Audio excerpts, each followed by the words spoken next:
27 მილიონი ლარის მოგება, საინვესტიციო პროექტები და 264 მილიონ დოლარიანი თანამონაწილეობა. ასეთია საქართველოს განვითარების ფონდის გასული წლის პორტფოლიო. სწორედ ფონდის საქმიანობის შედეგებსა და განხორციელებული პროექტების შესახებ უნდა ვისაუბროთ დღევანდელ გადაცემაში. რამდენად ეფექტურია მისი საინვესტიციო პოლიტიკა, რა შედეგებზე გავიდნენ შვილობილი კომპანიები და როდის დაიწყება ლიკვიდაციის პროცესი, რის შემდგომაც ახალი ფინანსური ინსტიტუტი, განვითარების ბანკი ჩამოყალიბდება. ჩვენი სტუმარია ბესიკ ბუგიანიშვილი, საქართველოს განვითარების ფონდის აღმასრულებელი დირექტორი. მოგესალმებით ბატონო ბესიკ, მადლობა გადაცემაში სტუმრობისთვის. გიორგი, მადლობა მოწვევისთვის, მივესალმები ტელემაყურებელს. ბატონო ბესო, როგორც ვახსენე, ჩვენ აუცილებლად უნდა ვისაუბროთ დღევანდელ გადაცემაში ფინანსურ მაჩვენებლებზე, საინვესტიციო აქტივობაზე და ასე შემდეგ. თუმცა მე პირველ რიგში მინდა გკითხოთ ლიკვიდაციის პროცესთან დაკავშირებით. რა ეტაპზეა და როგორ მიმდინარეობს, როგორ უნდა წარიმართოს ეს პროცესი და ამავდროულად რა შესაძლებლობები ექნება ახალ ფინანსურ ინსტიტუტს, რომელიც ჩამოყალიბდება ქვეყანაში? ჩვენთვის ცნობილია, რომ ჩვენი აქციონერი, საქართველოს მთავრობა აქტიურად მუშაობს კონცეფციაზე, რომელიც შეეხება ახალი უწყების ფორმირებას, საქართველოს ეკონომიკური განვითარების ბანკი, ასეთი სახელწოდებით.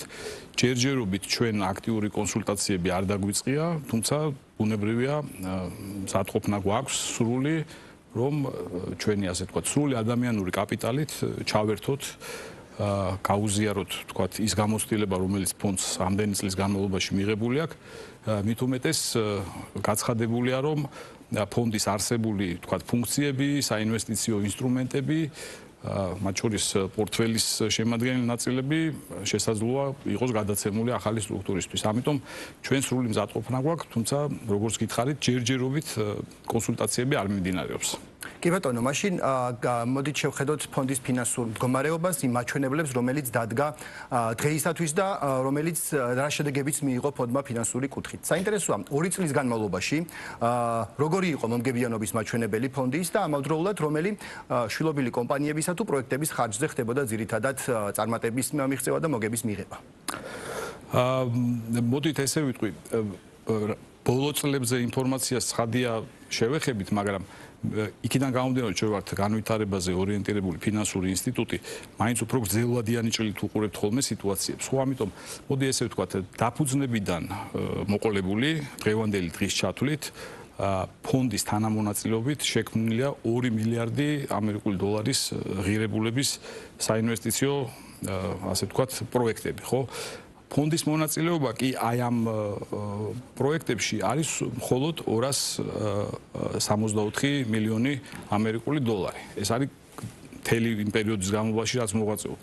რაც შეეხება ბოლო წლებს და სამწუხაროდ არაობიექტური ინფორმაციები და აუზესტებელი მონაცემები ვრცელდებოდა რაღაც კრიტიკულად განწყობილი ოპოზიციური ჯგუფებისგან თუ ეკონომიკის ეგრეთ წოდებული ექსპერტების მხრიდან, მე აი უბრალოდ გავაჟღერებ ციფრებს, რომელიც არის ფაქტი, რომელიც დადასტურებულია საერთაშორისო აუდიტორიული კომპანიების მიერ. აი მაგალითად 2023 წელი KPMG-ს მიერ გაცხადებული დადასტურებული აუდიტის ანგარიშის მიხედვით ფონდის მოგება არის 27 მილიონ ლარამდე. 2024 წელი საერთაშორისო აუდიტორული კომპანია Nexia მათ მიერ დადასტურებული მოგება არის 26 მილიონ ლარამდე.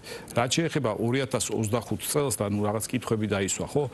2025 წლის აუდიტი დაიწყება და ადრეულ შემოდგომაზე გამოქვეყნდება შედეგები. თუმცა ჩვენი წინასწარი მონაცემით ყველა ფინანსური მაჩვენებელი არის პოზიტიური, მოგება შეადგენს დაახლოებით 27 მილიონ ლარს. შესაბამისად ციფრების მიმართულებით ყველაფერი დადებითი და პოზიტიურია. კი ბატონო, ვისაუბრეთ მოგებაზე და მინდა შევეხოთ უფრო ცოტა აქტივების მაჩვენებელსაც. როგორი აქტივების მოცულობა ამ წლების განმავლობაში მოგების ზრდის პარალელურად ბუნებრივია გაიზრდებოდა აქტივების ღირებულებაც და რამდენად ზრდადი იყო, რამდენ შვილობილ კომპანიას აერთიანებს ამ ეტაპზე ფონდი და ამავდროულად როგორ არის შეცვლილი გაზრდილი მათი ლიკვიდობის, კაპიტალის და აქტივების მაჩვენებლები? რაც შეეხება ფონდის აქტივებს დღევანდელი მდგომარეობით მათი მოცულობა აღემატება 360 მილიონ ლარს. ფონდი არის აბსოლუტურად ლიკვიდური. აქვე მინდა ერთი ძალიან მნიშვნელოვანი ნიუანსი გავმარტო, რომ ფონდი არასდროს მისი არსებობის მანძილზე განსაკუთრებით ბოლო წლებში არ ყოფილა დამოკიდებული სახელმწიფო ბიუჯეტზე. ჩვენ არა ვართ საბიუჯეტო ორგანიზაცია. ამიტომ მისი დაფინანსების სტრუქტურა მთლიანად გამომდინარეობს ჩვენი არსებული პორტფელიდან იმ შემოსულობებიდან, რომელსაც გვაძლევს საშუალებას ჩვენი ასე ვთქვათ ერთობლივი პროექტები და ასევე წარმატებული გამოსვლა კონკრეტული ერთობლივი პროექტებიდან. ამიტომ მთელი ჩვენი საინვესტიციო საქმიანობა ასე თვითდაფინანსებადია მარტივ ენაზე რო ვთქვათ, ისევე როგორც თვითონ საოპერაციო საქმიანობა ფონდის, ხო? რაც შეეხება თვითონ შვილობილი კომპანიების სტრუქტურას, ფონდში დღესდღეობით არის დაახლოებით 2 ათეული შვილობილი კომპანია, რომლიდანაც გარკვეული ნაწილი აქტიურად ოპერირებს, ხოლო მეორე ნაწილი შედარებით პასიურ რეჟიმშია, თუმცა მათი გამოყენება ხდება საინვესტიციო პროექტებში მონაწილეობის თვალსაზრისით. ისინი არიან როგორც ინსტრუმენტები, განსაკუთრებით თუ ლაპარაკობთ კაპიტალში მონაწილეობაზე. ეს არის დღესდღეობით სტრუქტურა. ასევე მინდა უბრალოდ ძალიან ისეთი ყურადღება გავამახვილო, რომ ფონდის საქმიანობაში ერთ-ერთი ყველაზე მნიშვნელოვანი ფაქტორი არის ეგრეთ წოდებული კაპიტალის მულტიპლიკატორი. კი ბატონო. ხო? ამიტომ, როდესაც განვითარების ინსტიტუტებზე საუბრობთ, მულტიპლიკატორი არის ერთ-ერთი მთავარი განსაზღვრელი ფუნქცია. ზოგადად რო შევაჯამოთ, ხო, ჩვენს მიერ ინვესტირებულ თითოეულ ამერიკულ დოლარზე ზუსტად თუ ვიტყვით მოზიდული იქნა 7.7 დოლარი და 70 ცენტის ოდენობის კერძო კაპიტალი, რაც ძალიან მნიშვნელოვანია. ასევე კიდე მინდა ერთი ძალიან ისეთი თავისებური ნიუანსი განმარტო. განვითარების ინსტიტუტი და საქართველოს განვითარების ფონდს აქვს საკმაოდ რთული მანდატი. რატო? იგი განსხვავდება კომერციული ბანკებისგან. მას არ აქვს მხოლოდ სრული ფოკუსი კომერციულობაზე, მას ასევე გააჩნია ეგრეთ წოდებული განვითარების მეტრიკა. ანუ გარდა იმისა, რომ ჩვენ წარმატებით უნდა შევიდეთ პროექტში, კომერციული, ასე ვთქვათ, ელემენტის დაცვით, ასევე ძალიან დიდი ყურადღება უნდა გავამახვილოთ თვითონ ბიზნესის განვითარებაზე და მის ასე ვთქვათ სწორ ინტეგრირებაზე საქართველოს ეკონომიკაში. ამიტომ ეს ცოტა ისეთი სპეციფიური არის ხოლმე სხვათა შორის ამაზე კითხვა, რა საჭირო არის ფონდის არსებობა იმ შემთხვევაში, როდესაც ჩვენ ქვეყანაში გვაქვს კომერციული ბანკები და კარგი იქნება რომ განმარტოთ, აი რა უპირატესობა აქვს, რა გამოარჩევს და რით განსხვავდება ამ შემთხვევაში განვითარების ფონდი კომერციული ბანკებისგან. გეთანხმებით, ხშირია კითხვები, არის ხოლმე ესეთი კრიტიკა, რომ თითქოს კონკურენციაში შევდივართ კომერციულ ბანკებთან, რაც ძალიან შორს არის სინამდვილისგან. მე გეტყვით შემდეგს აბსოლუტურად პირიქით არის საქმე. საქართველოს განვითარების ფონდი პრაქტიკულად ცდილობს შეავსოს ის სიცარიელეები, რომელიც არსებობს დღეს ბიზნესში, რაც გულისხმობს სიცარიელებში. არის პროექტები, რომელიც გამოირჩევა გარკვეულწილად მაღალი თქვათ რისკის ფაქტორით, რომელიც დღევანდელ ქართულ ბაზარზე მოღვაწე კომერციული ბანკებისთვის არასასურველია თქვათ და ისინი ვერ ახერხებენ ასეთ პროექტში მონაწილეობას მიღებას. საქართველოს განვითარების ფონდი მიუხედავად ესეთი რისკებისა იწყებს მონაწილეობას ესეთ პროექტებში და როგორც კი ჩვენ მონაწილეობას ვიწყებთ, მერე უკვე ეს ყველაფერი საინტერესო ხდება კომერციული საბანკო სექტორისათვის. ამიტომ ჩვენს პორტფელს გნებავთ წარსულს, გნებავთ მიმდინარეს, რომ გადაავლოთ თვალი აბსოლუტური უმრავლესობა პროექტების ხორციელდება ბანკების თანამონაწილეობითაც. უბრალოდ ჩვენ იქიდან გამომდინარე, რომ ძალიან სპეციფიური ნიშა გვიჭირავს და განვითარებაზე ვართ ორიენტირებული, ამაყად შემიძლია ვთქვა, რომ საქართველოში გვაქვს ყველაზე უფრო ფართო საინვესტიციო ინსტრუმენტების პალიტრა. და შემიძლია უბრალოდ მაგალითად, ანუ ჩვენ გვაქვს საშუალება მონაწილეობა მივიღოთ კაპიტალში. კი ბატონო. ჩვენ გვაქვს ძალიან მრავალფეროვანი სესხების სისტემა. მაგალითად შემიძლია გითხრათ, არის თქვათ სინდიცირებული სესხი, მეზანინური დაფინანსების ფორმა და ასევე სუბორდინირებული სესხები. ხო, რაც შეეხება თქვათ იგივე სინდიკატს ბანკებთან, ეს ჩვენი შედარებით ახალი პროდუქტია, რომელიც ძალიან წარმატებით გამოვიყენეთ ერთ-ერთ ბოლო პროექტში. და ეს უფრო მეტ საშუალებას გვაძლევს და სხვა შორის ძალიან დიდ კომფორტს ქმნის ბანკებისთვისაც. ამიტომ ჩვენი ასე ვთქვათ თანამონაწილეობა და კოლაბორაცია ბანკებთან ერთად საკმაოდ კარგ შედეგებს იძლევა. კი ბატონო, ცალკე მინდა გითხოთ ერთ-ერთ შვილობილ კომპანიაზე, ეს არის სტარტაპ საქართველო, რომელიც არის უმნიშვნელოვანესი მიმართულება. საინტერესოა, ამ პროგრამის და ამ შვილობილი კომპანიის ფარგლებში რამდენი პროექტის დაფინანსება მოხდა და იგივე კაპიტალის მულტიპლიკატორი ახსენეთ თქვენ რა ძალიან მნიშვნელოვანია. აი, კონკრეტულად ამ შემთხვევაში როგორი არის მაჩვენებელი? სტარტაპ საქართველო არის ერთ-ერთი გამორჩეული ინსტრუმენტი ფონდის, ასე ვთქვათ, მფლობელობაში. სტარტაპ საქართველო არის შექმნილია უფრო მცირე ზომის დამწყები ინოვაციური ბიზნესების ხელშეწყობისთვის.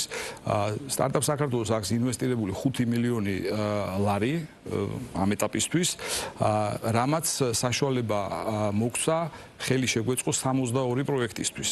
მისი ჯამური ღირებულება თუ არ ვცდები აღემატება 11 მილიონ ლარს. ხო? ძალიან მნიშვნელოვანია, რომ სტარტაპ საქართველოს საერთაშორისო ფინანსურ ინსტიტუტებთან წარსულში ჰქონდა უნიკალური პროექტი, როდესაც აფინანსებდა ინოვაციურ საწარმოებს ოკუპირებულ ტერიტორიებთან ახლო არეალებში. ეს პროექტები შედგა და საკმაოდ დადებითი შედეგი გამოიწვია სოციალურ-ეკონომიკური თვალსაზრისით ამ რეგიონებისთვის. ამიტომ ჩვენთვის ეს ძალიან საამაყო თემაა. კი ბატონო, მაყურებელს ხშირად უჩნდება ხოლმე კითხვა, როდესაც აქტივებზე, მოგებაზე, კაპიტალ კერძო სექტორზე როდესაც ვსაუბრობთ სამუშაო ადგილებთან მიმართებაში. საინტერესოა, თქვენს მიერ დაფინანსებული პროექტების შედეგად რამდენი სამუშაო ადგილი შეიქმნა ქვეყანაში და ასევე რაც უმნიშვნელოვანესია, თქვენ არ ხართ ბიუჯეტზე დამოკიდებული, თუმცა ბუნებრივია ეს კომპანიები იხდიან ბიუჯეტში გადასახადებს. რა თანხა შევიდა საქართველოს ბიუჯეტში კომპანიების მხრიდან თუ არის დათვლილი ეს მაჩვენებელი? დასაქმებაზე მოგახსენებთ, ჩვენ ძალიან დიდ ყურადღებას ვანიჭებთ ჩვენს მიერ დაფინანსებული პროექტების განხორციელებული პროექტების განვითარების მეტრიკას, როგორც უკვე აღნიშნე, ხო? ამიტომ ჩვენი დათვლებით ყველა ის პროექტი, რომელიც ჩვენი საშუალებით განხორციელდა, დღემდეც ოპერირებს, ასაქმებს დაახლოებით 5000 ადამიანს. რაც შეეხება ბიუჯეტში შესულ თანხებს, შემიძლია თამამად გითხრათ, რომ რამდენიმე ასეული მილიონი ლარით განისაზღვრება ეს თანხები, რაც საკმაოდ სოლიდური კონტრიბუციაა. და ეს კიდევ უფრო გაიზრდება. კი ბატონო, ჩვენ კომერციულ ბანკებს შევეხეთ და კომერციული ბანკები ქვეყანაში აქტიურად ფუნქციონირებენ, თუმცა რაც მეტნაკლებად ჯერ კიდევ გვაკლია, ეს არის საინვესტიციო ფონდები. ამ კუთხითაც მუშაობთ თქვენ და ერთ-ერთი პირველები ვიყავით, ვინც არაერთი საერთაშორისო ფონდი შემოიყვანეთ ქვეყანაში. რომელ ფონდებზეა საუბარი და მათ მიერ ინვესტირებული თანხების მოცულობა როგორია საინტერესოა? ესე იგი, საქართველოს განვითარების ფონდი, იმდროინდელი საპარტნიორო ფონდი იყო პირველი, ასე ვთქვათ, სახელმწიფო ინსტიტუტი, რომელმაც ასე ვთქვათ, საფუძველი ჩაუყარა დამოუკიდებელი საინვესტიციო ფონდების მოღვაწეობის დაწყებას საქართველოში. ორი ესეთი ფონდია, რომელშიც მონაწილეობთ ისეთ საერთაშორისო მსხვილ საფინანსო ინსტიტუტებთან, როგორიც არის მაგალითად ნიდერლანდების განვითარების ბანკი, ნიდერლანდების საგარეო საქმეთა სამინისტროს ფონდი და ასევე ამერიკის საერთაშორისო საფინანსო კორპორაცია, იგივე DFC, ხო? ესენი თანადამფინანსებლები არიან ჩვენთან ერთად. ეს ორი ფონდია გაზელ ფანდი, რომელიც არის მცირე და საშუალო ბიზნესის მიმართულებით მოღვაწე ფონდი და მეორეა კავკასუს Clean Energy, რომელიც ძირითადად ენერგეტიკული სექტორის მიმართულებით მუშაობს. აქაც ძალიან მნიშვნელოვანია, რომ ჩვენს მიერ ინვესტირებულ 1 ამერიკულ დოლარზე მოზიდულ იქნა $7, აი ამ სწორედ ამ ჩვენი პარტნიორების მხრიდან. რა ძალიან მნიშვნელოვანია. საკმაოდ საინტერესო გამოცდილება არსებობს და ცხადია, ამ გამოცდილებასაც ძალიან დიდი სიამოვნებით გაუზიარებთ ჩვენს აქციონერს, რომელსაც აქვს საკმაოდ საინტერესო გეგმები აი ესეთი ფონდების, ასე ვთქვათ, ფორმირებასთან დაკავშირებით. ბატონო ბესო, თქვენ ახსენეთ და ჩვენ შესავალში კი ვახსენეთ ეს ლიკვიდაციის პროცესი, თუმცა ჯერჯერობით ფონდი აქტიურად აგრძელებს საქმიანობას და მე დარწმუნებული ვარ, რომ თქვენ გექნებათ პრიორიტეტული მიმართულებებით და ალბათ ამ პერიოდის განმავლობაში გამოიკვეთა ისეთი პროექტები, რომლებიც თქვენთვის საინტერესოა და გეგმავთ იქ ინვესტირებას და ასე ვთქვათ, მის განვითარებაში მონაწილეობას. აი ამ კუთხით რა მდგომარეობა ამაზეც რომ გვესაუბროთ, დღესდღეობით თუ გააქვთ მიმდინარე პროექტები, რომლებსაც განიხილავთ, ან რომელიც საინტერესო შესაძლოა იყოს ფონდისთვის? დღესდღეობით აქტიურად მუშაობთ ახალი პროექტების მიმართულებით, ყოველ შემთხვევაში ამ ეტაპამდე. ეს მუშაობა მიმდინარეობს ძალიან მკაცრად განსაზღვრული წესების მიხედვით, რომელიც განახლებულმა, ასე ვთქვათ, სამეთვალყურეო საბჭომ განსაზღვრა, მოგეხსენებათ 2023 წელს დასრულდა ფონდის რეფორმა და ცოტა სხვა ფორმატში ოპერირებთ, ხო? შესაბამისად, ეს მიმართულებები არის მაღალი ტექნოლოგიები, ინოვაციური მიმართულებები, არის ეგრეთ წოდებული მწვანე პროექტები, უფრო განახლებადი, ასე ვთქვათ, ენერგეტიკის განვითარების მიმართულებით, ასევე არის ექსპორტის ხელშეწყობა და იმპორტზე დამოკიდებულების შემცველობა და ძალიან დიდ ყურადღებას ვანიჭებთ რეგიონებში ბიზნესების, ასე ვთქვათ, ხელშეწყობას და განვითარებას. დღესდღეობით გვაქვს, ესე იგი, ჩაშვებული საკმაოდ საინტერესო პროექტები, რომელთა თითქმის 300 მილიონი დოლარია დღესდღეობით აი ის ეგრეთ წოდებული pipeline, ანუ სისტემა, სადაც პროექტებია თავმოყრილი. ეს არის მონაცემთა ბაზების ინოვაციური პროექტები, ეს არის ძალიან საინტერესო მაღალტექნოლოგიური წარმოებები, ეს ენერგეტიკული მიმართულებებიც არის საკმაოდ მნიშვნელოვანი. და ყველაზე კარგი რაც არის ამ ამბავში არის გარდა იმისა, რომ კერძო სექტორთან მუშაობთ ადგილობრივთან, ძალიან აქტიურად არიან ჩართული უცხოური, გნებავთ ევროპული, ისევე აზიური, მაღალტექნოლოგიური და ფინანსური ფონდები და კორპორაციები. ამიტომ ეს ისეთი პროექტებია, რომელიც ჩვენ ძალიან გვინდა რომ ახალმა სტრუქტურამ, რომელიც შეიქმნება, ეს ყველაფერი ძალიან თავ კონტროლზე აიყვანოს და ამ მიმართულებით გაგრძელდეს მუშაობა. ერთი ყველაზე, ასე ვთქვათ, ბოლო ინფორმაცია მინდა მოგოწოდოთ ამ მიმდინარესთან დაკავშირებით, ეს არის ლიკანის ისტორიული კომპლექსის განვითარების პროექტი. ჩვენ წელიწადზე მეტია უკვე მუშაობთ ინვესტორთან, რომელიც ამ პროექტს აპროექტებს და გარდა იმისა, რომ მოიაზრება ჩვენ მფლობელობაში არსებული ლიკანის სასტუმროს განახლების პროცესი, დამატებით იქმნება უნიკალური ჯანდაცვაზე ორიენტირებული ტურისტული კომპლექსი, გრანდიოზული. ამავე გეგმის ნაწილია ჩვენი არაპროფილური აქტივი რომანოვების სასახლის რესტავრაცია, რეაბილიტაცია იმ არქიტექტურული პროექტის შესაბამისად, რომელიც ფონდის მიერ უკვე დაფინანსებულია და ჩვენ ძალიან ვცდილობთ, რომ ეს რაც შეიძლება მალე დაიწყოს. ეს უკვე დარენდერებული სახით ეს პროექტი მზად არის და საინვესტიციო მოცულობა არის დაახლოებით 80-100 მილიონი დოლარი. ამ ეტაპზე რაც ვიცით, ხო? ეს პროექტი სხვა, ასე ვთქვათ, pipeline-თან ერთად გადაცემულია როგორც ეკონომიკის სამინისტროში წარდგენილი, ასევე პრემიერ-მინისტრის ოფისსაც აქვს გადაცემული. ანუ თუ დადასტურება მოხდა, შესაძლოა უახლოეს პერიოდში ამ პროექტის განხორციელებაც მოესწროს ან დაიწყოს. ნუ ყველაფერი დამოკიდებულია აქციონერის გადაწყვეტილებაზე. მოგეხსენებათ, ჩვენი 100%-იანი აქციონერი წლის მფლობელი არის სახელმწიფო. კი ბატონო, ბოლოს ცოტა დრო გრჩება, მაგრამ მინდა გითხოთ 17-18 წლებთან დაკავშირებით და ფონდის მიერ დაფიქსირებულ ზარალზე. ამ თემაზე პირადად თქვენს ფონდსაც არაერთი განცხადება აქვს გაკეთებული, თუ რამ განაპირობა მაშინ ზარალი, მაგრამ როდესაც ფონდზე საუბარია, ასე ვთქვათ, კრიტიკოსებს მაინც ყოველთვის მაგალითად მოყავთ ეს წლები. ამიტომ კიდევ ერთხელ რომ გავიმარტოთ საზოგადოებისთვის, რა იყო 2017-18 წლებში ფონდის მიერ დაფიქსირებული ზარალის მიზეზი და იყო თუ არა ეს რეალურად ზარალი.